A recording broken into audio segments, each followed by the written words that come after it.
Good to go. All right, so we've got Sean Busse with us this evening. Go ahead and drop your questions, your comments, all your legal concerns. This is where you're going to want to drop them right here. But this is my buddy Sean. Sean, appreciate you taking some time. Glad to be here, brother. Excited. This tonight. Yeah, this is fun. This is a good time. It's funny. If you should see behind the scenes, it's like the 20 minutes preceding something like this. It's always interesting to kind of to see each one of them materialize. It's a little bit different. We had Tim Kennedy on the podcast back in March. So we did episode 15, and we had literally the quietest studio in the entire place, the quietest room. And for some reason, whenever that day, it was like the loudest it had ever been. And for some reason, he thought it was just, it's funny. You always are scrambling to try to make things work. So it is what it is. But hey, listen. Tim's in the room. You let him do whatever he wants. Just about. I'm stopping that Somebody's guy. got to hold him in check just a little bit. But it isn't going to be me. He's a big dude. All right, so what we have here tonight is this is a special treat. This is behind the scenes. We're bringing you, the audience, live into a recording for a couple of reasons. One, because in this world of filters, we've got a ton of them that are out there. There's cable news production. There's staged things that take place. It's difficult to build transparency with an audience, right? So Sean's a buddy of mine. We've known each other for about a year. You want to hear something funny? My son was literally drinking out of his dog at the 4th of July party that he had last year. I forgot all about that. We actually have a genuine friendship, and so what happens is in this case, there's a lot of fabrication that takes place, whether you're talking about media, whether it be movies or whatever the case may be. So we want to just kind of knock down some walls here. And one of our mottos at Knucklehead Podcast is, you don't have to participate in the world of filters. You can just be yourself. So that's why we are doing this today. We are going to be live here for probably the next 40 minutes or so, and it's going to be fun. We're going to have a blast. So I don't think I started your timer, but that's fine. Don't worry about that. I got you. Oh yeah, so he's got the timer for us. So this episode is actually going to be coming out on iTunes or your favorite podcast listening app in a few weeks. But for everybody who's watching and for everybody who's listening, let me just get a welcome. Welcome to another edition of Knucklehead Podcast. We got with us today one of my buddies, Sean Busse. Sean's an entrepreneur. He will modestly tell you about his time as an athlete, a college athlete, and then at the same time, you do some producing, right? So you do some. I'm part of a TV show that's coming out pretty soon. I'm not at liberty to say what channel or what the name of the show is yet, but very excited about it. It's been a long time in the making. You can tell he's an entrepreneur by his withholding information. Let me create some anticipation around it. So. All right, we got to hold up because I got a 100-pound dog trapped in a 12-pound body here. Oh, you're good. That is not being cooperative. Oh, it's fine. And she's wanting to play fetch as we're trying to do this. That's part of how this works. That's part of how this works.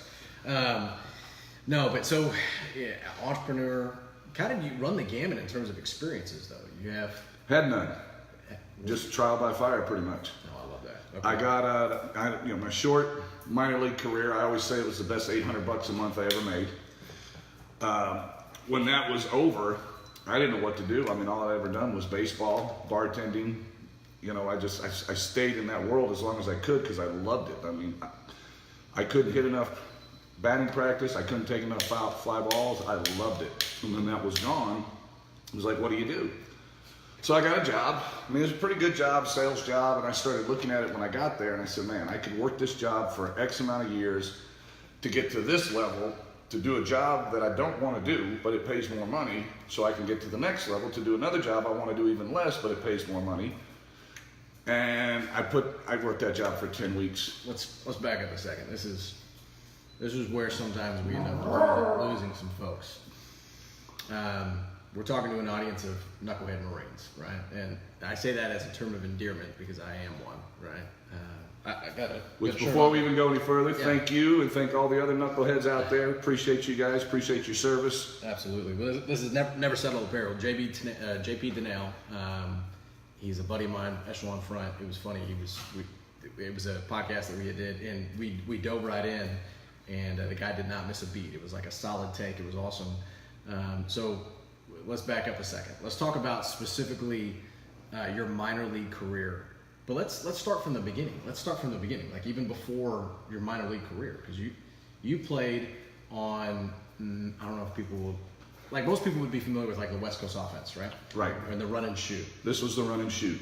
Most people would not even know what that is. No, most people can't even spell Andre Ware, let alone know who he was, right? Or David Klingler, or any of those guys that you played with back in the Studs. day. So Studs. let's start from the beginning and tell people kind of what being an athlete was back in the day and kind of how that all started, and then we'll just kind of go from there. Well, I've always been athletic ever since I was a kid. It just one of those things that just came natural to me. Baseball, football, basketball, not so much. I didn't play that past junior high. Okay. Football and baseball, Is it Texas or where? Yeah, Texas. It just clicked. I was good at it, and I just kept getting better. And coming out of high school, I got into some trouble in high school, and I had kind of a dictator principal that decided he was going to make an example of me, and did a pretty good job of it. Actually went to court against the school board. It was quite a story. Okay. But so here I am, 16, 17 years old, and I'm having to go in here in front of a school board. I've got an attorney. I mean, it was. What was the events leading up to that? I got kicked out of a game here, kicked out of a game there. Not games I was playing in, but it was like everywhere I went. You were causing a scene. I wouldn't cause a scene. I'm not going to sit here and tell you I was an altar boy, because I wasn't. But when you're one of many doing something and you're getting singled out on multiple occasions, there's something going on there. Okay. So you were getting in trouble. What was happening is you were going to an extracurricular activity. You were causing a little bit of a distraction away from what was. Yeah, in the stands at a basketball game. And they were like, "That is conduct unbecoming of an athlete. You need to sit." No, it was conduct unbecoming of me. Okay. Because I was the only one. It was all athletes in there. I was the only one getting removed from these places. So I mean, there was. And again, I take full responsibility. Jocko, Leif, if you're listening, extreme ownership. But I was getting singled out. I was being treated unfairly. And at this time, I was the #1 hitter in the state. It was early. How old were you? 16, 17 years old? Let's see. This was my junior year, so I was knocking on 17. Wow. And I was hitting like 7-something. We're like maybe 8, 9 games into the season, but I was sure somebody had to be on top. That's 7 out of 10 times for batting averages for those folks that don't follow baseball. So proceed. My bad. Go ahead. Well, to put that season in perspective, I finished hitting .535. I never dropped lower than 4th in the whole entire Houston area, tops in the state. Nobody else could say that. I was the only one who stayed in there consistently through the whole season. So then your vice principal, obviously you're dealing with some administrative pushback there. You had to go talk to the school board at the same time that this whole distraction is going on, and you got recruited to play like baseball and football during this time, or like what was the? Yeah, I was. Oh God, my junior year in baseball, like I got all Greater Houston in football, but in baseball I was being recruited. I was getting letters from Texas, Arkansas, Oklahoma. I think 5 of the 8 teams in the College World Series that year were sending me stuff. Just letters doesn't mean anything, but they're not sending them to just anybody. And so I was doing this. I went to Conroe High School, which is just north of Houston, about 30 minutes. And at that time, we were 5A. We were good. Yeah. So I was doing it in Texas, which enough said there. In the Greater Houston area, enough said. At one of the biggest schools. So wow. It was good. I learned how to deal with the media real early. So that's interesting because my brothers had played. My background is athletics also, but the reason why I bring this up is my brothers were pretty good athletes in football in the Greater Houston area at that time. Late 80s, early 90s. Deer Park High School was a pretty good football team. Mm-hmm. But yeah, they talked to the media, which was really bizarre because I ended up playing high school football in Nebraska. For all of those fellow Cornhuskers out there, and we didn't talk to the media at all. Did you have media in Nebraska? They sure did. They sure did. About the football team, the college football team, not the high school footballs. It was just not a big deal. But anyway, let's fast forward. So what's happening is you're being recruited. You're evaluating some different options. So your background kind of comes from highly competitive athletics, and you just wanted to be a pro baseball player. You wanted to be a pro football player. What sport? I wanted to do. Well, this is what I learned when I got to the University of Houston. I'll tell this story. Okay. I think I've told it to you before. Sure.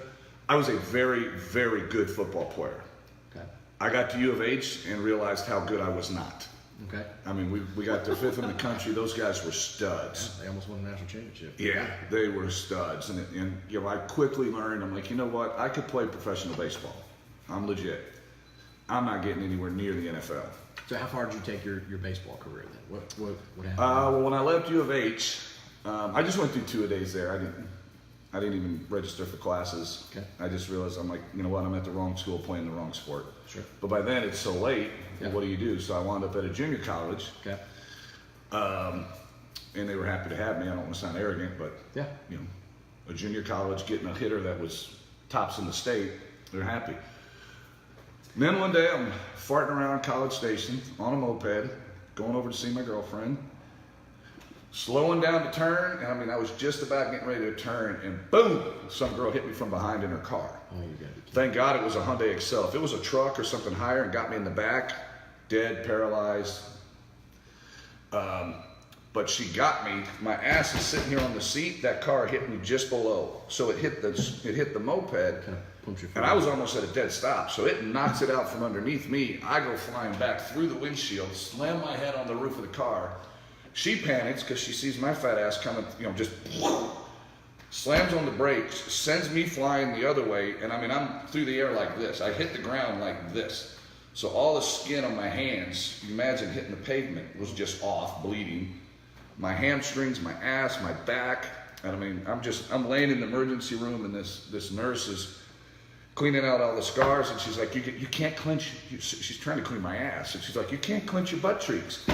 Lady, you're putting hydrogen, or rub out, or whatever the hell you're putting in there. You try not to. Was you that all the gravel and pavement and everything else? Yeah. I mean, it was just black. Gosh, that is awful. So that screwed up the baseball career. That put me out for over a year. So next, you know, I went back up to Illinois. My grandparents had a farm there. Okay. So I'm like, I'm just going to relax. I'm going to rehab. Wound up at a junior college there. I thought my baseball career was over. Sure. I wanted to still play football, but that ship had kind of sailed. Yeah. So I wound up at a junior college just to take some classes, see what, you know, figure out my life from there. I was 18. No, I was 19. Where in Illinois is this? You're so from Nebraska. Illinois, the S is silent. Sure. Yeah. Where is it?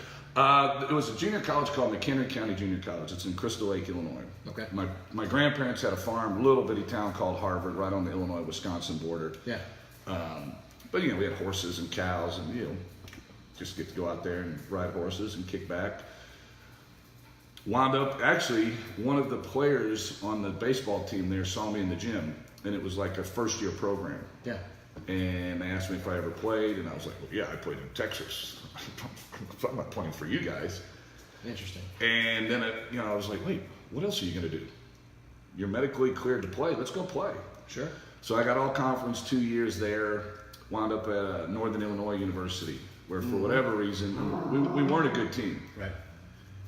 I had 12 at-bats in over 60 games. The coach there just didn't, for whatever reason. And you could say, and again, I'm taking full ownership of it, I was good. And we were on a bad team. And it was so funny because our coach got so mad one day, I'm not even going to give him the honor of mentioning his name, but he was reaming us up, dropping F-bombs, and he goes, we're the worst effing team in the worst effing conference in the fucking country. And he's trying to have this, you know, motivating moment, but he had lost us. Nobody respected him. Yeah. And I nudged my buddy, and I'm like, hey, if we're the worst team in the worst conference, and I'm the last guy off the bench, does that make me the worst player in the entire fucking country? Yeah. And that side of it, they just blew up laughing. And he's, what's so funny? Yeah. But, so I barely played. And then he wanted me to come back, and I'm like, no, why come back here? So you can put me to sleep another year? Well, less than a year later, I was playing minor league baseball. That's what I was about ready to ask you. So at some point, there had to have been a mental click that there's a hidden talent. So in that recovery from the accident, there had to have been a point in time where, yes, you had the foresight to go to the junior college to go see what you were going to do with your life. But there had to have been a mental click saying, hey, listen, if there's ever an opportunity for me to go make the most of this and capture what it is that you wanted to do, there had to have been a point in time where you were just struggling with something and you made up in your mind, I don't care how much struggle there is, I'm going to make this work. Well, I think it's just, and it's not like nowadays where, you have Facebook and Instagram and there's, somebody champion your cause or wanting to enlighten you here. You've got a college degree on your cell phone. You can find anything motivational. Yeah. Back then, it was just kind of something that it just comes from inside and you just kind of intuitively know that, okay. Where'd you get that from? Oh, man. I think my dad was kind of definite no bullshit kind of guy. Okay. He was a mix of John Wayne and General Patton. Okay. And unfortunately for me, growing up, it was more General Patton. Yeah. He was on my ass all the time. Uh-huh. But it was kind of, like in the Cowboys, the little kid's telling John Wayne, he goes, I tried. And he's like, try and don't get it done. Yeah. Dad was kind of like that. He's like, you can either have excuses or you can get results. Yeah. And it's funny because now, have you ever seen Rocky Balboa? Yeah, the movie? Yeah, sure. So you Google Rocky motivational speech. It's like a 4-minute speech in there. I listen to it like 3 times a week. But, he's telling... Still to this day? To this day. I mean, the movie, not the original Rocky. No, it's like Rocky 6. Yeah, I know what you're talking about. Yeah, so when he's sitting there telling his kid, he's like, I'm going to tell you something you already know. That's how winning's done. Yeah, the world's a cold place. It ain't about how hard you hit. It's about how hard you can get hit and keep moving forward. And I learned at a young age that life ain't fair. Right. And if you sit around waiting for the fairness police to come around and make it even, make a level playing field for you, it ain't going to happen. Right. Like he says, you know what you're worth, go out and get what you're worth. But you got to be willing to take the hits. And I knew, it was a bad break getting in that car accident. I knew guys that I was better than that were playing at higher levels. Yeah. But I also knew there was guys better than me that didn't get where I did. So being good enough ain't good enough. So it's interesting. There was a fight last night in the UFC, right? Dustin Poirier and Eddie Alvarez. And Dustin Poirier talked about Eddie Alvarez after the fight. He said, that guy's an old dog. He was doing a guillotine choke, which means that he was choking him as the guy's laying on top of him. And he said that the guy was digging his finger in his ear after the fight. He wasn't calling him out. He wasn't saying that it was bad. He just said that that's kind of how it was. And it's interesting hearing you talk about kind of this throwback old school mentality, which quite frankly is very applicable today, right? And rather than using that experience as an excuse or a reason to complain about it, he just was pointing out the obvious, calling information what it was, and he decided to knock out, or several minutes later, he was able to knock out Eddie Alvarez. So it's interesting the way that you prefaced that statement, and then your backstory really kind of set the table for.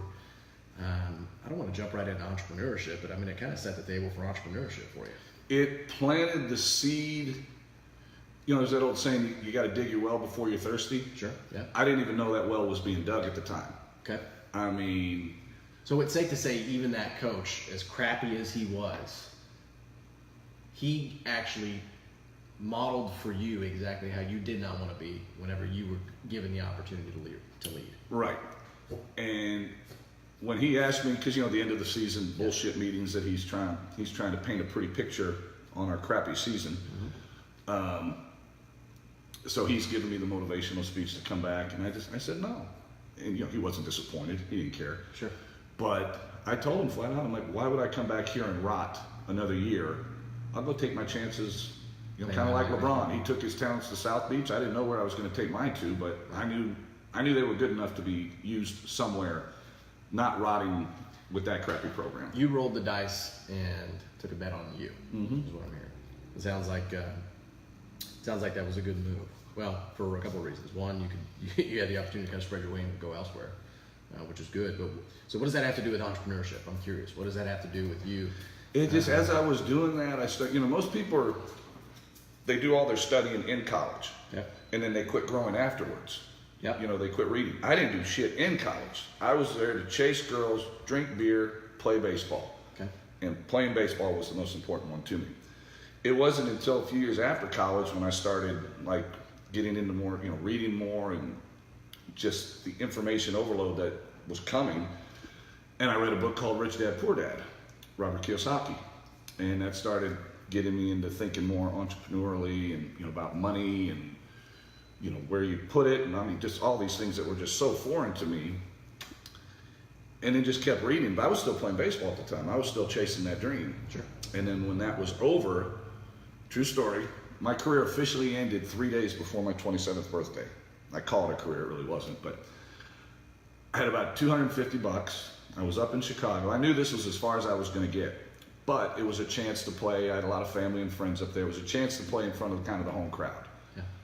And so I'm like, let's just go back for one more year. No expectations. You know you're not going any further. Let's just have fun. Take all the pressure off. Just go have fun. Sure. And I got released before I can even think about it. So the smart thing to do would have been to just pack up what I had, what little money I had, and just go back to Texas and figure it out. I thought it'd be a better idea to go with my buddy to the Riverboat Casino. And about $170 into it, I'm like, I got about $80 left to your name. Thank God gas prices were like 90 cents a gallon or there. I wouldn't have made it to the state line. This is the epitome of a knucklehead decision. It was a knucklehead decision. I should have been in the Marines. Yeah, that's awesome. No, well, knucklehead is a term of endearment that we just we use to let people know that nobody's perfect, right? No, it's far from it. Jarhead is a Marine, but knucklehead is a. Hey, listen. There's a bunch of folks out there that I want you to finish your story. But let's back this up just one step to say. The reason why it's important to embrace a story like this, the reason why it's important to recognize that everybody is capable of screwing up, everybody does screw up, and everybody who has largely accomplished anything significant in their lifetime fails consistently. And the only thing that the only thing that they do that's different between guys like you and me is they increase their rate of failure, and they do it at such a high level that you don't have to be perfect. I mean, that's what essentially what don't be beta means. Don't be beta means, listen, you're gonna be that knucklehead 27-year-old with $250 to your name, going and blowing 180 of it at a casino, thinking that you're gonna hit it big. When in fact, what you need to do is you just need to get to work. Yeah. You know what I'm saying? Yeah, and it's my favorite quote of all time comes from Calvin Coolidge.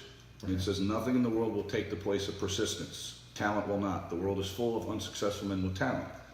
Genius will not. Unrewarded genius is almost a proverb. It says education will not. The world is full of educated derelicts. Persistence and determination alone are omnipotent." Which goes back to the Rocky quote, take the hits. You just keep going. I mean, nobody's immune to life. I always say, my friends all the time, I always say, it's just life. Deal with it. Yeah. Now other things, when you get sick or an illness, a cancer, that's different, but it's still life. You still have to figure out how to deal with that as best you can. For sure. Because you have one of two choices. You can kick life in the ass or let it kick you in the ass. Well, the common denominator is it's going to kick you. Yeah. So it's like, how do you respond when it does? Absolutely. Because it's going to. And that's really just the difference between winners and losers, happy people and unhappy people. It's just that mindset where like I invested almost 400 grand into deals that I haven't seen a nickel back yet. 3 of those deals, I already know I'm done. That money's gone. One deal can still be, which I believe it will still be the home run. But I look back on it, I'm like, God, the majority of my life, 5 grand would have made a huge difference in my life. Now I'm just saying, you invested almost 400. I mean, it doesn't even register to me. Because I've never had that kind of cash before, but as soon as I got it, that was back to the Rich Dad Poor Dad. That's the first thing I learned about money. What most people do when they get credit cards or money or any kind of spending power, they go out and they buy liabilities. Instead of, they'll buy a pool, a motorcycle, a watch, whatever. Go out and buy assets. Let the assets buy the liabilities. For sure. So that's what I did.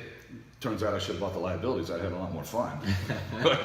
Well, you have plenty of fun from 19 to 27, it sounds like, too. So. Yeah, I'm still having fun now. I'm 47. I feel better than I ever have. And, I'm looking at them going, the best things in my life are yet to come.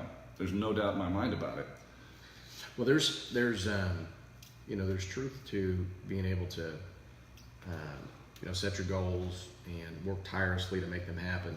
However, there's also some merit to being able to recognize when a failure happens before it completely dominates you. right? So there was, if you go back and look at your time in the minor leagues, do you wish that you would have spent some time evaluating and saying, hey, listen, I could have quit 2 years earlier? I wish I would have had the mindset, the wherewithal. I mean, we all do. Who, 20 years later wouldn't wish that they knew what they knew then, or knew now what they knew then? Yeah. I mean, I'm sitting here thinking everything about it, what I could, and I'm not just talking about coming up with the next Uber or Facebook before somebody else did. Sure. Just having a maturity and mindset, and you know me, I'm the most immature 47-year-old you'll ever meet, but an immature 47-year-old is a pretty mature 30-year-old. Yeah, that's true. I like the way you look at it. I'm a glass half full kind. I'm going to paint a picture that makes me happy. But I'm like any kid. I made dumb mistakes, and I look at these kids now. I look at like when Alex Rodriguez or Ken Griffey Jr. came up, 19, 20 years old in the big leagues playing with men, future Hall of Famers. Absolutely. And I'm sitting there going, you're 19. How do you not wet yourself in that situation? And most people you're going to All-Star. You're succeeding. Yeah. And I tend to do that. Age is a big thing for me. I always look at what people have accomplished at certain ages, okay, and go, oh my God. I mean, Jerry Jones, when he was younger than me, owned the Dallas Cowboys. Right. Mark Cuban, when he was younger than me, owned the Dallas Mavericks. Yeah.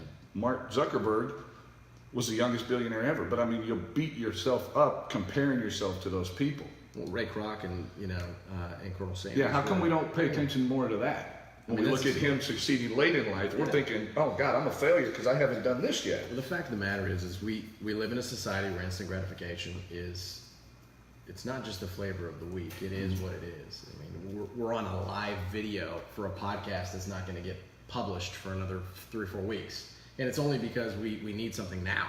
And not only do we need something now, we need something yesterday, and we want it to be perfectly customized to every, we want somebody to read our mind and give us what it is that we want before we even want it. Right. Right? I mean, we're largely... it's human nature, though. Well, largely what you talked about with Uber and those companies, those were solutions looking for a problem for a period of time, right? And then now it's like the tail wagging the dog in so many scenarios. So everybody can go out and create a business, and they're doing it if they're a college kid and they're with it. So... Well, I mean, we do live in a great time where, like I said, we didn't have access to this earlier. Sure. But there was people the generation before us and the generation before that didn't have access to stuff that we did. That's true. I mean, that's just life. Yeah. So I try not. The people that know me the best, they all say you're way too hard on yourself. Quit beating yourself up about this. Yeah. And I'm like, all right, you're right, but I'm going to keep doing it because that's what keeps me going. Because like I said, the biggest thing I learned from baseball is being good enough ain't good enough. There's so much that factors into it. Yeah. I'm my business partner now. I mean, once a week we sit around and we talk, and we're like, okay, how can we try and figure out ways to put ourselves out of business? Yeah. Because somebody else is trying to do that. But kids today, I mean, you have Shark Tank, I mean, you have internet, you got everything you need right here. Which, by the way, plug for my cubbies. The shirt does it too. Nice. Oh, yeah. But there's no excuse to fail. Yeah. I mean, there's no excuse not to try. We're always going to fail. But people are afraid to fail, and that's what stops them. I mean, I saw an interview with Mark Cuban. He said maybe all of his investments on Shark Tank, he might have broken even. Yeah. The best angel investors are hitting maybe 35, 40%. And those are the best and brightest at what they do.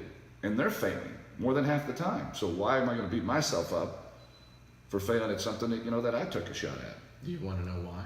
Or you just asking? No, it's rhetorical. Okay. That's funny. But, that old saying, if you ain't growing, you're dying. It's constantly, sometimes, you get this in your head and you're like, oh, what's wrong with me? It's like, nothing. You're human. Yeah. You're a flawed person. You're a sinner. You're like everybody else. But you keep trying to better yourself. So before we started, you had mentioned, I think it was January 21st, 1991. Did I get that date right? January 15th, 91. January 15th, 1991. Right. What was it about that date that resonated with you, and why is it a date of significance? January 15th, 91. It was less than a year after my car accident. Okay. And I was up in Chicago. And that's when I was at that junior college. Hadn't even started playing baseball yet. It was semester just started. It was mid-January. And it was cold as hell. I mean, January in Illinois. Yeah. And foggy. And, you're driving really slow. It's old country roads. I was going back to my grandparents. They lived out in the country. And they canceled classes early. It was a night class I was taking. And they canceled classes early because it was the eve of when we invaded Iraq, the first Iraq War. Desert Shield or Desert Storm? Desert Storm. Okay. And they stopped classes early. We were all down in the Commons area watching it. And, seeing all the bombs being dropped and all the, looked like an Atari game. Sure. And here I was, having friends over there, family in the military. And that's my one regret. I think about what I would have accomplished if I had that military training. Now, I've listened to your podcast, with Tim and some of these other guys. Our friend Mike Sorella, he talked to him, and I'm like, God, look what these guys have done. What could I have done if I'd have put that effort I put into baseball and gone through the military and applied myself, given that same effort? But you're a kid, you're coming out of high school. Yeah. You knew you could play ball and you loved it. I didn't want to stop it. If I was a trust fund baby and somebody would pay me $800 a month, I'd still be playing now. Right. But that was a very surreal night for me. Yeah. Because I knew driving through that cold and I'm freezing my ass off, but I knew when I got to my grandparents, the heat was on, whiskey was in the cupboard, and I sat up all night watching that coverage. And I felt very empty and guilty that I wasn't over there with those guys. That's a stark contrast from today's generation. Let me go off for about 90 seconds here, and then I want to come back to what changed. But I've heard and personally witnessed people saying that the military is simply just an extension of people that they don't trust. It's a political gang. There's anti-establishment sentiment. It's kind of a popular thing to have nowadays, right? There's people who don't. I wouldn't say that they don't appreciate. They just don't trust or understand the significance of what it's like to be on the other side of the country, or really the other side of the world, from your significant others, your loved ones, people that care about you. And there's also a kind of a lack of consideration for the lives that are lost. They seemingly just add them up like they're just numbers, and they don't understand that those are people. Right. And if you go to the Vietnam Wall in DC, I've been there. That's a name. And you could say that, you could read in retrospect by the Secretary of Defense at the time and talk about how maybe, things would have been different, but that doesn't change the fact that somebody's name, that's somebody's dad, that's somebody's sister, that's somebody's uncle. There's a relationship there. And that's just that name. That's not all the people that knew and loved them. So that sentiment of feeling empty, sitting there and watching the Gulf War, it had to have brought some significance, or at least bring to your attention the importance of decisions you made from that point forward for the rest of your life. So how does that feed into how you make decisions now? That's what I'm curious about. And why is that different than what I just described? Again, the guilt that I always have, that I try and get rid of, but it's just, again, it's human nature. We can't help how you feel. But I realize, and especially talking to you and other, all my friends in the military, and then getting to know a guy like Mike and learning, I haven't met Tim, but learning more about him. Yeah. And, respect those men and women. Respect what they do. Respect what they do for you. But I had so much guilt that night, but now I look back on it, it's like you can't feel guilty about that. Everybody's got a role. Yep. Everybody's got skill sets. Yep. And to me, it's our duty to seek those out and do the very most you can with what God gave you. Because, not many people have what I have or what you have. There's so many people that are sick, they were born with disabilities. They don't have the ability to go and chase their dreams. We do. Yeah, we live in the greatest country on the planet. I love this country. That flag's up there for a reason. I love it. My family, I come from a military family. My grandfather, his brother were B-17 pilots, World War II. My dad was in, my uncle was in, my brother's an Air Force pilot now, complete stud. But you get to know Mike and these guys, and it's like, no, we need people here working, creating businesses. Yep. You know, we have to fund these guys. We have to give these men and women the best, so that they can go out there and kick ass like they always do. I mean, you can go drive across the state line without somebody sticking an AK-47 in your face. I mean, there was checkpoints every 20 miles. I mean, and that's a different topic. But my point is there's different circumstances that are affecting people nationwide. But the common thread between all of us is we still live in the freest country on the planet. The freest, greatest country in the history of the world. Yeah. I mean, and real quick though, the reason why I don't have guilt anymore about that is because you talk to these other guys and it's like, hey, you doing what you do. I signed up to do this, you signed up to do that. Yeah. But you respect us, you support us, that's all we ask for. That's it. But you respect the right to give somebody a free voice. You know, your freedom of speech is a very dicey topic today for some reason. It shouldn't be. The freedom of speech is what it is. Ron Paul says that freedom of speech is there to protect unpopular speech, because popular speech it's accepted, but unpopular speech is out there because people have the right to go out and say something as silly, as stupid as they want, because they live in the U.S. Well, and that was the brilliance of it, and that's God, that pisses me off so much. You know, there's so many people, and I have people that I consider good friends, but their attitude is the majority of our founders at one time or another had slaves.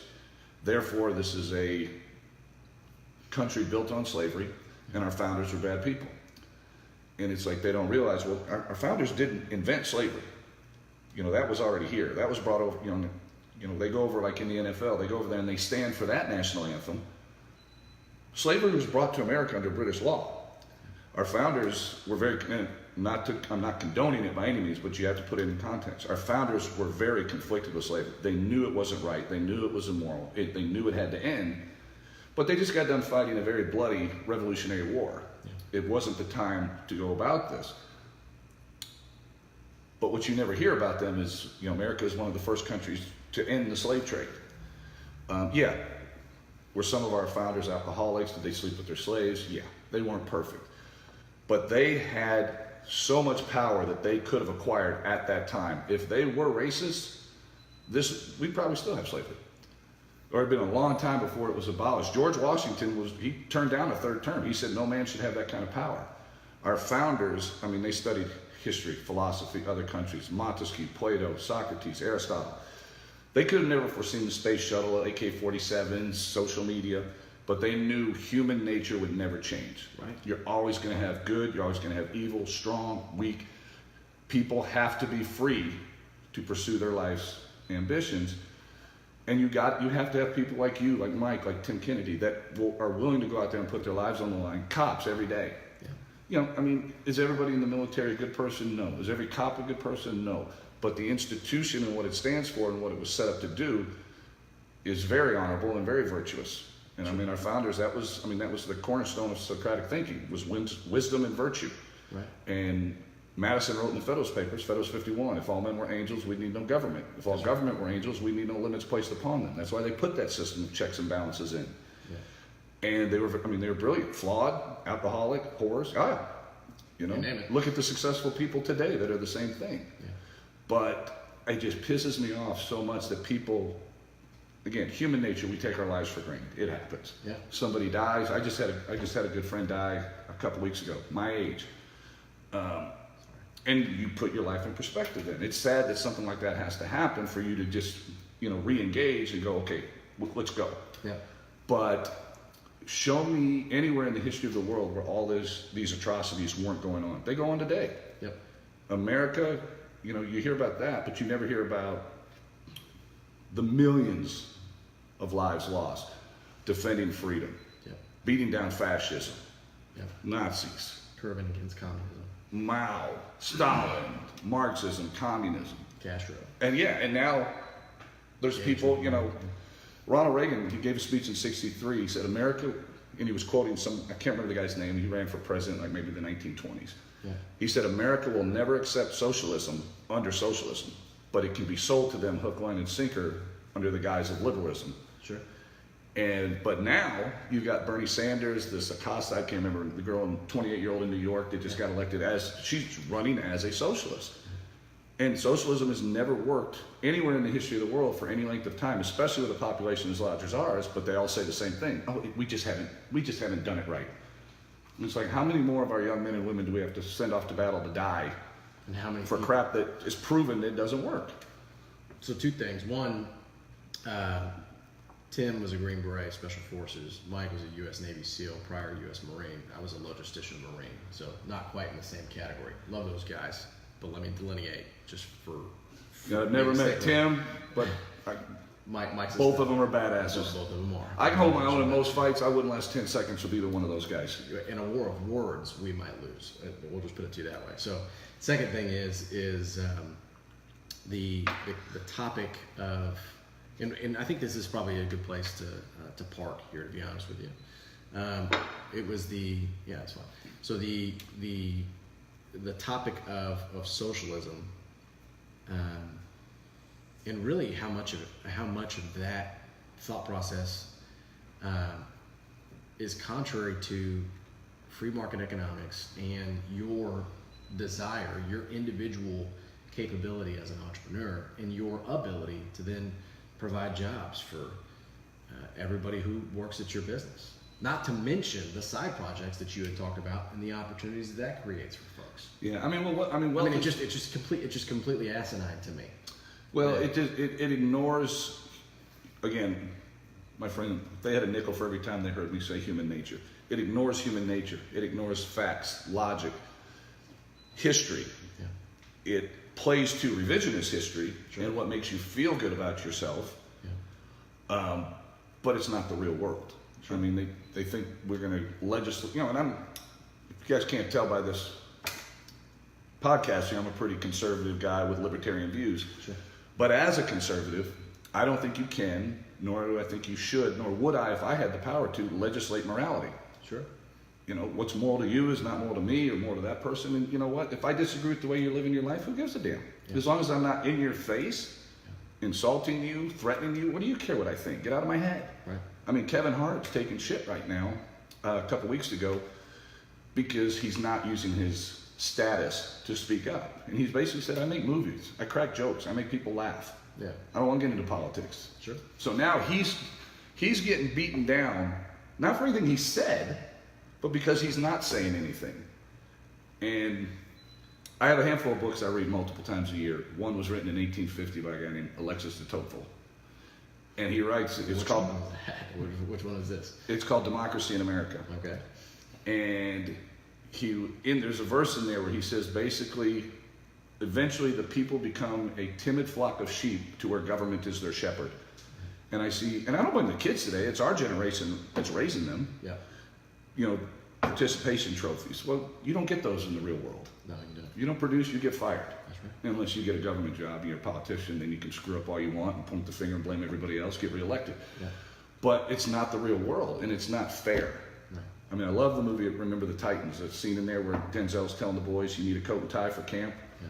If you don't have one, buy one. If you can't afford one, or what did he say? If you don't have one, buy one. If you can't afford one, borrow one from your old man. If you don't have an old man, find a bum on the street and take his. Yeah. Get it done. Yeah. We live in a no bullshit kind of world, but we're conditioning these kids to where any kind of adversity hits them, and it's like the end of the world.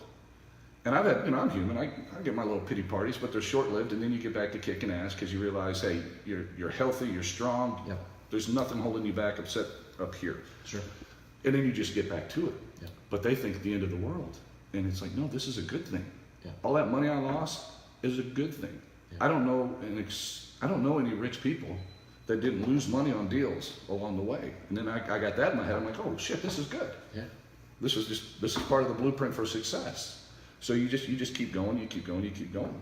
But I fear what's happening because the talent is still there. I don't know if this is here anymore. Of course it is. Well, of course it is. And to recognize that there's Pareto's principle still applies, right? All it takes is a few clicks and things completely can change, right? Nobody thought that we would have the president that we do have today, right? And nobody thought that 9/11 would take place the way that it did, and create this post 9/11 veteran that is out there. It's a little bit different. We are a little bit different, but that's okay. And new media and being able to walk around with a device in your pocket and tap a piece of glass and get access to information anywhere in the world. Who saw that coming?